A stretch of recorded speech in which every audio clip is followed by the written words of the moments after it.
नमस्कार, आप देख रहे हैं इंडिया परफेक्ट न्यूज और मैं हूं आपके साथ Nikhat Parveen Khan. Lions club Rajnandgaon city के द्वारा स्वतंत्रता दिवस की पूर्व संध्या पर वीर शहीदों को श्रद्धांजलि नमन भारत का आयोजन किया गया। जवानों के द्वारा बिगुल बजाकर सलामी दी गई। कलेक्टर एसपी सहित लायंस क्लब राजनांदगांव सिटी एवं जनप्रतिनिधियों के द्वारा पुष्प चक्र चढ़ाकर वीर शहीदों को श्रद्धांजलि अर्पित की गई। आइए आपको ले चलते हैं नमन भारत की ओर। हम आपस में लड़ बैठे तो देश को कौन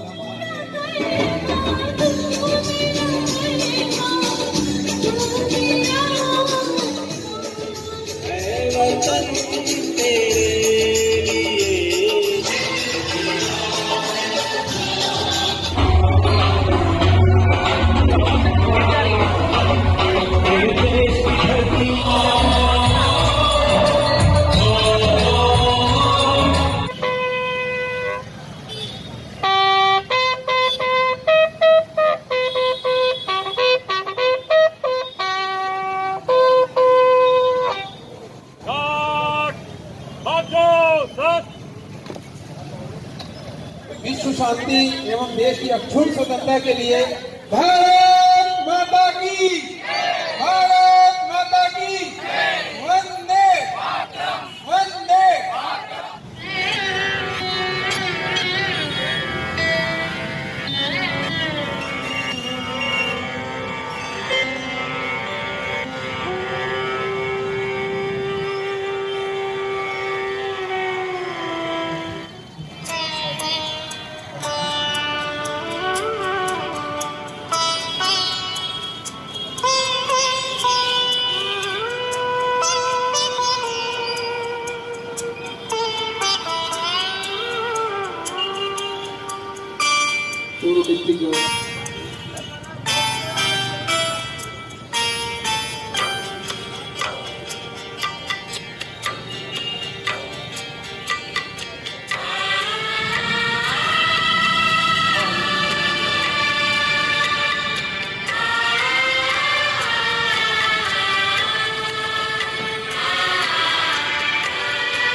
एरिया अफसर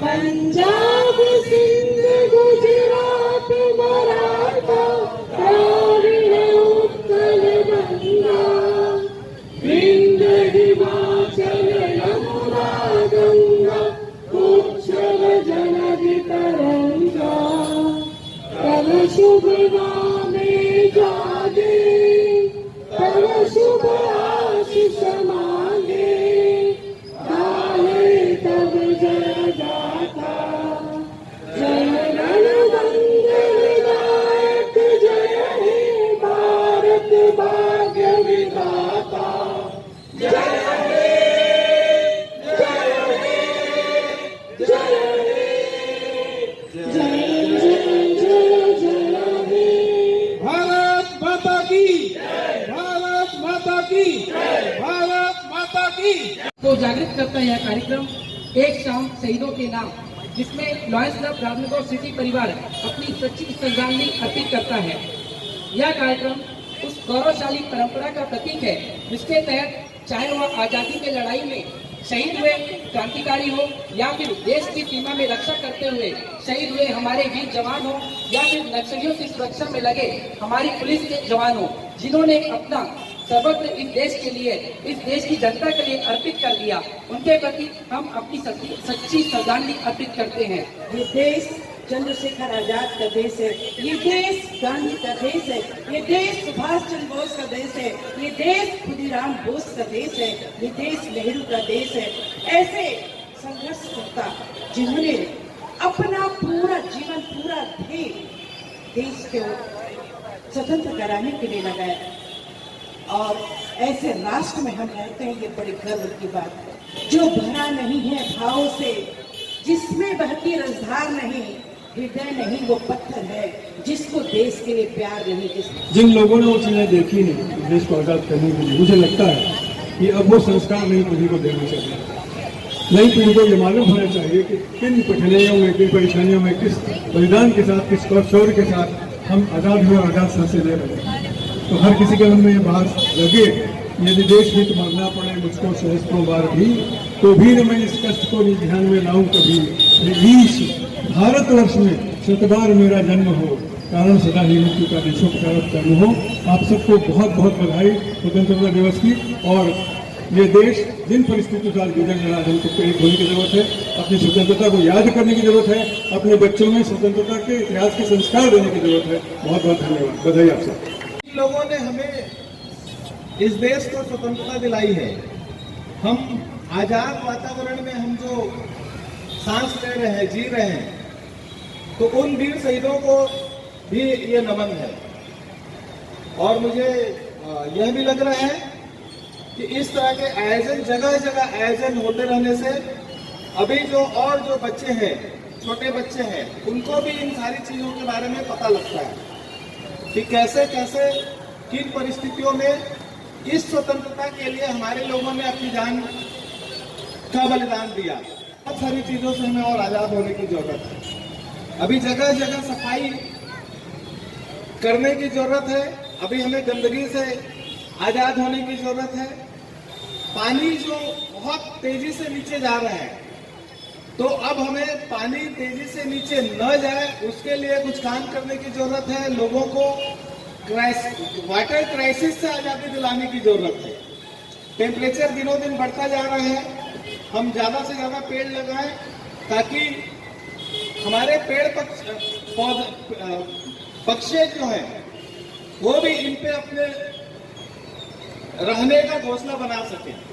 तो मुझे लग रहा है कि अगर हम सही मायने में आजाद अगर होना चाहते हैं, तो हमारी जो जरूरत की जो चीजें हैं, चाहे पानी हो, चाहे पेड़ हो, उन सारी चीजों पे सब लोगों को बहुत अच्छे से मेहनत करने की जरूरत है। और हमें ये नहीं सोचना चाहिए कि पेड़ लगाने का काम अमुक डिपार्टमेंट का है, सफाई का काम पर्टिकुलर इनका है, क्योंकि वो किसी न किसी रूप में हर एक व्यक्ति को प्रभावित करता है।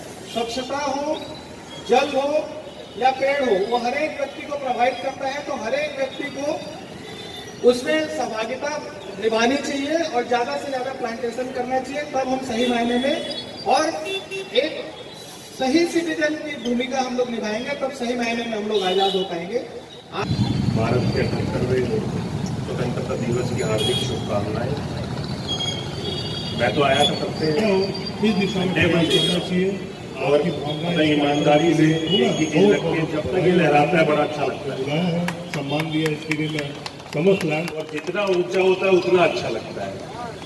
शायद यही एक भावना है जो हम सबके अंदर है। मतलब खाली मुझे पता है कि मेरी बात नहीं है, सबकी बात है। इसको देखते रहिए, ऐसे ही लहराता रहेगा और आप इसको कितने भी घंटों देखें और एक गर्व की फीलिंग होती है कि हाँ हम उस देश में हैं जहाँ पे इस झंडे को ऐसे लहराने के लिए पता नहीं कितने लोगों ने अपनी जान कुर्बान कर दी, अपना सब कुछ न्यौछावर कर दिया। उन्हीं की याद में हम सब लोग ये कार्यक्रम करते हैं और मैं तहे दिल से लायंस क्लब का आभार प्रकट करता हूं कि ऐसा प्रोग्राम आप हर साल यहाँ करते हैं, सभी लोगों को बुलाते हैं, जिसमें हम याद करते हैं कि हम क्यों आज यहाँ पे हैं और कैसे यहाँ पर हैं और किन लोगों की बदौलत है।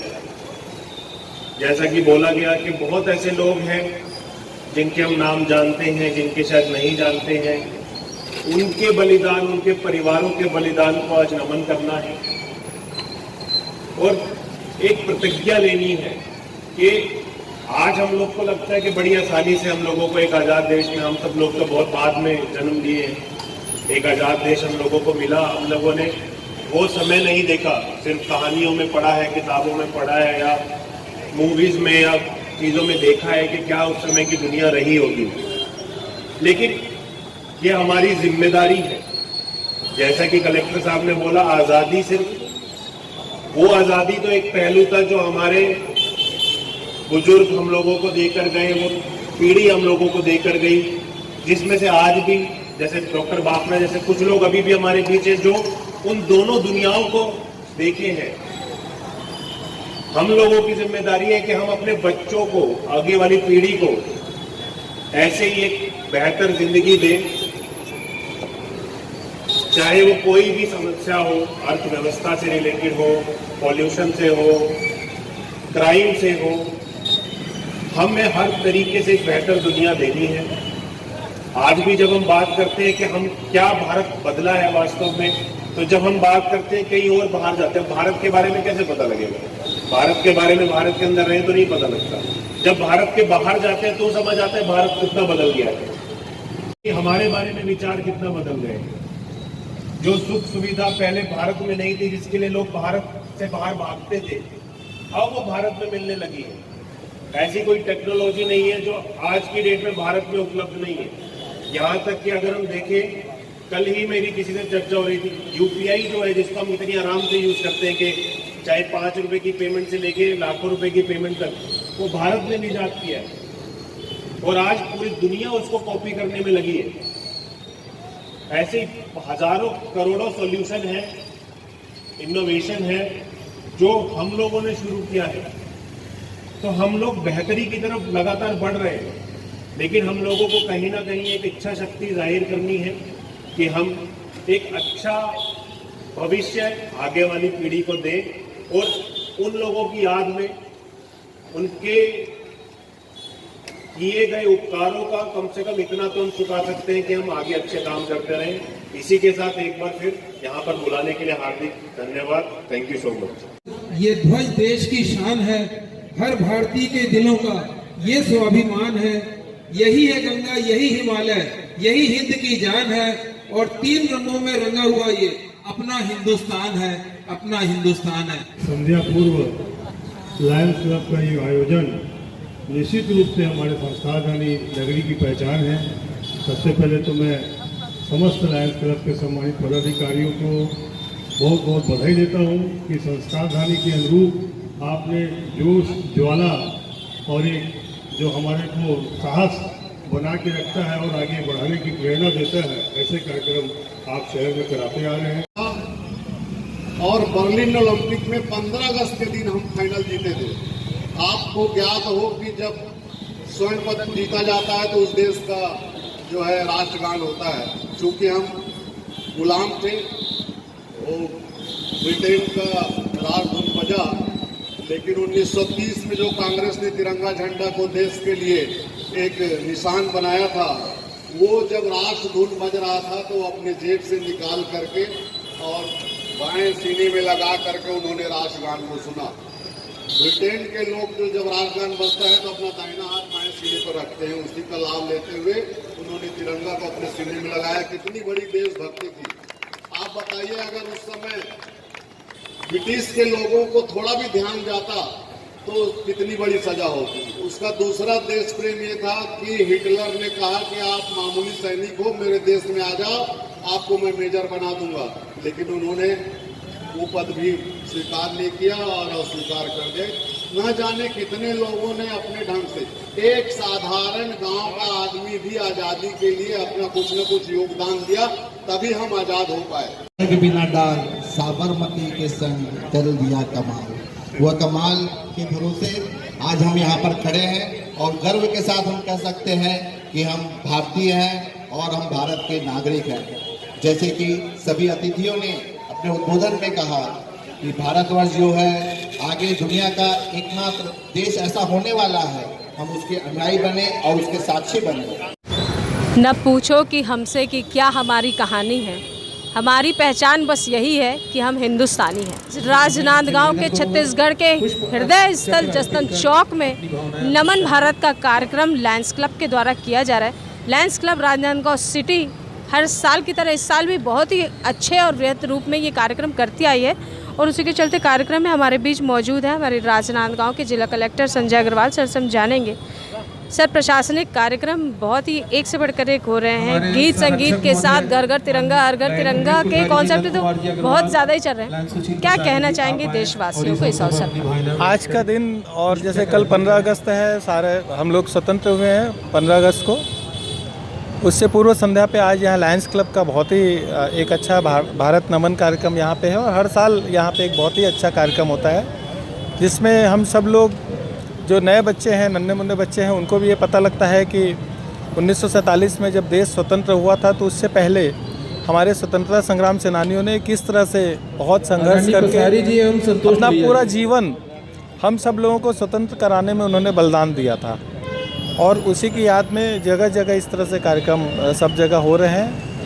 इस बार विशेष रूप से 9 अगस्त से लेकर के 15 अगस्त तक हर घर तिरंगा का एक अभियान जो है, एक आयोजन वो सब जगह चल रहा है। इसमें प्रत्येक दिन पूरे राजनांदगांव जिले में हर जगह कुछ न कुछ एक्टिविटीज़ हो रही हैं। कहीं बाइक रैली हो रही है, तिरंगा बाइक रैली, कहीं पे पद यात्रा, तिरंगा पद यात्रा हो रही है, कहीं पे देशभक्ति गीत जो है वो चल रहे हैं, कहीं पे हस्ताक्षर अभियान चल रहे हैं।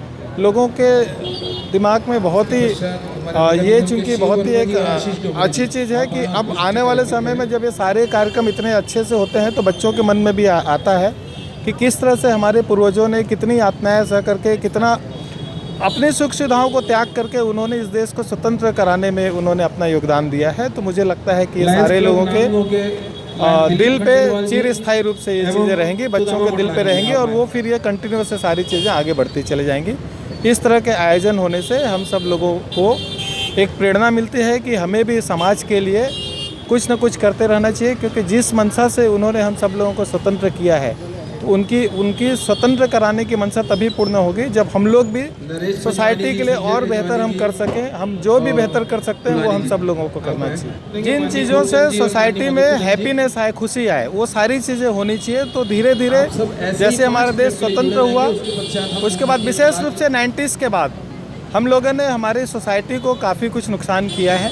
बहुत अच्छी अच्छी चीज़ें भी हुई हैं, बट अच्छी चीज़ करने में, डेवलपमेंट के चक्कर में हम लोग काफ़ी चीज़ें हम लोगों ने गंवाया है, लेकिन इसका परिणाम हम सब लोग को देखने को भी मिल रहा है। टेम्परेचर जो कभी 40-42 डिग्री हुआ करता था गर्मी में, अब 45 से 50 डिग्री होता है। पानी पहले 100 फीट के अंदर में पानी आ जाता था, अब 400-500 फीट नीचे जाने पे पानी जो है वो आ रहा है। तो इन सारी चीज़ों को भी हमें सहेज करके रखना है, आने वाली पीढ़ियों के लिए हमको सहेज करके रखना है। तो एक ऐसी सोसाइटी हमें वापस जो नुकसान हुआ है उन नुकसान की पूर्ति हम जितनी जल्दी कर पाए, हमारे बच्चे लोगों के लिए उतना अच्छा होगा, आने वाली पीढ़ियों के लिए उतना अच्छा होगा। तो मुझे लगता है कि इन सारी चीज़ों पे भी हमें और अधिक मेहनत करने की ज़रूरत है। राजनांदगांव में यहाँ पे देख सकते हैं कि आज़ादी का जो माहौल है वो भरपूर नज़र आ रहा है। जगह जगह तिरंगा और घर घर तिरंगा फहराने की अपील भी की जा रही है। क्योंकि पूर्व संध्या पर हम ये कहना चाहते हैं कि भारत देश आज़ाद तो हो गया सर, लेकिन आज भी कई चीज़ों से आज़ादी हमको लेनी बाकी है। क्योंकि स्वच्छता अभियान जो चलाया जाता है और पानी बचाओ, पेड़ लगाओ, एनवायरनमेंट और पर्यावरण के लिए बहुत सी ऐसी चीज़ें जो अभी भी करनी बाकी है। पुलिस प्रशासन को देख के आज़ादी की याद मुझे बहुत ज़्यादा आती है। बताइए कैसा लगता है जब देश आज़ाद हुआ था और आज की आज़ादी में कितना अंतर लगता है? निश्चित तौर पे एक बहुत बड़ी जिम्मेदारी है। जब 77 साल पहले देश आज़ाद हुआ था तो उस समय की जो परिकल्पना जो हमारे स्वतंत्रता सेनानी थे उस समय जो गवर्नमेंट में थे उन लोगों ने जो की, और आज जिस स्पीड पे भारत आगे बढ़ रहा है, बहुत सारी चीज़ें अच्छी हुई हैं, बहुत सारी चीज़ों में और मेहनत करने की ज़रूरत है। निश्चित तौर पे जैसा कि बताया आपने, कलेक्टर साहब ने बताया कि जो हमारे संसाधन हैं, जो नेचुरल रिसोर्सेज हैं, उनका जिस तरह से दोहन हम लोग कर रहे हैं वो निश्चित तौर पे एक चिंता का विषय है। हम अगली पीढ़ी को क्या देंगे, क्या उनके लिए छोड़ेंगे, इस पे गहन चिंतन की ज़रूरत है। जहाँ तक इंटरनल सिक्योरिटी की बात है, भारत की जो स्ट्रेंथ है, जहाँ हम एक कॉलोनी, ब्रिटिश कॉलोनी से लेके आज हम एक स्वतंत्र देश हैं, हमारे पास दुनिया की दूसरी सबसे बड़ी आर्मी है, मिलिट्री फोर्स है, बहुत बड़ी हम लोगों के पास पुलिस फोर्स है, उसके अलावा बहुत दुनिया की शायद सबसे बड़ी हमारे पास वॉलंटरी पुलिस फोर्स भी है। ये सब इसको इतने 75 साल से ज़्यादा लग गए हैं। निश्चित तौर पे हर साल जो गवर्नमेंट का स्पेंडिंग है GDP का वो बढ़ रहा है, इंटरनल सिक्योरिटी पे, डिफेंस पे, तो हम आज एक बहुत मजबूत स्थान पर हैं। कोई देश ऐसी हिम्मत नहीं कर सकता कि भारत के ऊपर हमला कर सके। उतने हमारे अंदर आत्मविश्वास है। कोई ऐसी टेक्नोलॉजी नहीं है जो भारत में आज विकसित नहीं होती है या जिसमें भारत पीछे है, चाहे वो ह्यूमन रिसोर्स हो, चाहे टेक्नोलॉजिकल डेवलपमेंट हो, हर चीज़ में हम आगे बढ़े हैं इन 77 सालों में। तो हम चाहे इंटरनल सिक्योरिटी की बात करें चाहे एक्सटर्नल सिक्योरिटी की, हम बहुत बेहतर पोजीशन पे हैं और उम्मीद है कि हम जल्द ही दुनिया में अपना देश को नंबर 1 पे लेकर आएंगे और इसी उम्मीद के साथ हम आज यहाँ पर हैं और यही मैसेज हम सब युवाओं को देना चाहते हैं। आज राजनांदगांव में बहुत ही अच्छा नज़ारा, चूँकि देशभक्ति का माहौल है और देशभक्ति से ओत-प्रोत लोग यहाँ पे नज़र आ रहे हैं। उसी के साथ हमारे बीच पूर्व कैबिनेट मंत्री भारतीय जनता पार्टी से खूबचंद पारक जी हमारे साथ मौजूद हैं। सर बताइए, क्या मैसेज देना चाहेंगे, क्या संदेश देना चाहेंगे आज़ादी की पूर्व संध्या पर? आज़ादी की पूर्व संध्या पर जहां एक और देश के स्वतंत्र होने का पूरे देश में खुशी का माहौल था, वहीं देश के विभाजन को लेकर दुख भी था कि हम अंग्रेज़ों की गुलामी से लड़ते लड़ते जब हमें विजय मिला और अंग्रेज़ भारत छोड़ के जाने लगे तो उन्होंने हमारे देश के 2 टुकड़े में बांट दिया।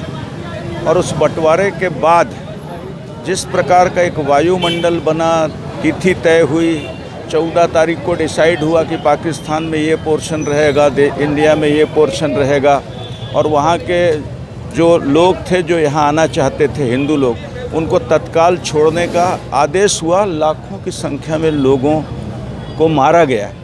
अब बताइए, देश आज़ाद हुआ, उसकी खुशी।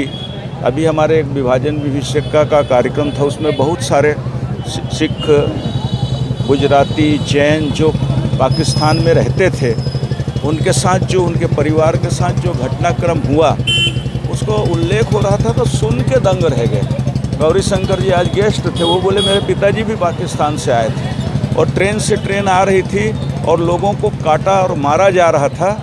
हमारे लोगों ने, हमारे पिताजी ने वहाँ प्रयत्न किया और वो जो ट्रेन का ड्राइवर था उसको कहा कहीं मत रोकना, सीधे भारत में ले जाकर रोकना, तो वो ट्रेन के लोग बच गए। तो 14 तारीख एक तरीके से शहीदों के शहादत को भी याद करने का है और देश के बंटवारे के बाद जो कुछ घटना घटी जिससे लोग प्रताड़ित हुए, जिनका पूरा परिवार अस्त व्यस्त हो गया, कोई कहीं कोई कहीं कोई कहीं, और अपना घर द्वार सब छोड़कर यहाँ आए। आज बड़े संघर्ष के बाद वो सब इस्टेब्लिश हो गए हैं, लेकिन उस पीड़ा से मुक्त नहीं हो सकते। इसलिए स्वतंत्रता की इस पूर्व संध्या में मैं सभी शहीदों को नमन करता हूँ, विशेषकर भगत सिंह, राजगुरु, अशफाक उल्लाह खान, चंद्रशेखर आज़ाद। ये तो प्रतीक हैं और नहीं मालूम इनके जैसे कितने शहीद हुए हैं जिन्होंने आज़ादी के लिए बलिदान दिया है। उन सबको मैं नमन करता हूँ। और बहुत ही अच्छा एक देशभक्ति से ओतप्रोत ये कार्यक्रम रहा। हर घर तिरंगा, घर घर तिरंगा का संदेश भी दिया जा रहा है। इसी के चलते लोगों से अपील की जा रही है कि तिरंगा अपने घरों पे भी फहराए। और उसी के साथ हमारे बीच मौजूद है समाज सेवी बृजकिशोर सुरजन जी। सर, क्या कहना चाहेंगे, एक समाज सेवा के नाते लोगों को क्या संदेश देना चाहेंगे, बताएं। वर्तमान परिस्थितियों में संदेश बहुत साफ है। आप देखिए, पूरे वर्ल्ड में जब भी किसी को अपने कंट्री में कुछ भी प्रॉब्लम होता है, हिंदुओं को तो भारत आते हैं, और भारत में अगर हिंदू को प्रॉब्लम है तो जाएगा कहाँ। तो आज की तारीख में जो करते हैं अपने देश से प्यार, वो कैसा करे, सुरक्षा से इनकार। एक बात तो ये है। दूसरा, आंतरिक सुरक्षा तभी हो सकती है कि जब हम आपस का भाईचारा का प्रेम रखें। ये प्रेम को हमको बहुत बरकरार रखना है, और प्रेम तभी होता है जब अंदर से हम अपने आत्मिक रूप से एक दूसरे को ईमानदारी से प्रेम करें। किसी भी कौम में सारे लोग जो रहते हैं वो ख़राब नहीं होते। वो परसेंटेज उसका आप देखेंगे तो 2, 5, 7 ही होता है, और कुछ लोग होते हैं जो उसको बरगलाने वाले होते हैं। वो बरगलाने वालों से अब हमको सावधान रहना है। इतना प्यारा देश है हमारा भारत, इसमें इसकी आज़ादी की लड़ाई में हर कौम के लोगों ने सहयोग दिया, हर कौम के लोगों ने साथ दिया है। वो जो पुराना हमारा भाईचारा है, पुराना हमारा प्रेम, उसको देखते हुए अब हमको इस पे काम करना चाहिए। आज़ादी हमको किस कीमत में मिली, इसको अगर हम समझ गए तो इस आज़ादी की हम कीमत कर सकेंगे। आज़ादी का मतलब होता है कि मैं सुख से जीऊँ, और मेरे साथ बाजू वाले भी उतने ही सुख से जिए। आज़ादी का मतलब उत्कृष्टता नहीं होता है। लोग आज़ादी का मतलब समझते हैं कि वो किसी को भी डिस्टर्ब करते हैं। आज़ादी का मतलब किसी को डिस्टर्ब करना नहीं है। आज़ादी का मतलब है कि हमारी अपनी जो अधिकार हैं उनके प्रति सचेत रहना, हमारे जो कर्तव्य उस पथ पे चलना, वो आज़ादी है। देश के इस वक्त देश के लिए बहुत, क्योंकि एक बात बताता हूँ, ये भारत एक ऐसा देश है, हर जात विशेष के लिए जितने मल्टी कलर यहाँ लोग रहते हैं सब एक ही चीज़ बोलते हैं कि भारत जैसा कोई देश नहीं। आज हमारी स्थिति यही है। हम ये चाहते हैं कि वो भाईचारे की मिसाल बन के हम इस देश को बहुत आगे बढ़ाएं, बहुत उन्नति करें। और आफ्टर ऑल आप देखेंगे दुनिया में हर किसी का एक ही मकसद होता है, प्रेम से, अच्छे से, आर्थिक रूप से सशक्त होते हुए जीवन को जीना। और वो जीवन को जीने के लिए साथी हाथ बढ़ाना, एक अकेला थक जाए तो सारे मिलके गाना कि देश हमारा, देश हमारा, देश हमारा। बहुत अच्छी बात कही सर आपने। एक समाज सेवी होने के नाते समाज को जागरूक करने के लिए सभी कम्युनिटी, सभी धर्म और संप्रदाय के लोगों को एक अच्छा संदेश देते हुए आपने बताया कि धरती सुनहरी, अंबर नीला और हर मौसम रंगीला, ऐसा देश है मेरा, ऐसा देश नहीं, निश्चित रूप से। कैसे लगे सर बताइए। हमारे बीच लायंस क्लब से अशोक पवार जी हैं, बताइए सर। आज की उपस्थिति बहुत अच्छी थी। करीब 20 साल से इस क्लब में प्रोग्राम चला आ रहा है और हर साल एकदम गरिमा प्रोग्राम रहता है, गरिमामय रहता है। स्वतंत्रता के 78वें वर्ष के साथ आप सभी को हार्दिक शुभकामनाएं एवं बधाई। राजनांदगांव छत्तीसगढ़। हमारा चैनल सब्सक्राइब, लाइक, शेयर करें और बेल बटन दबाना।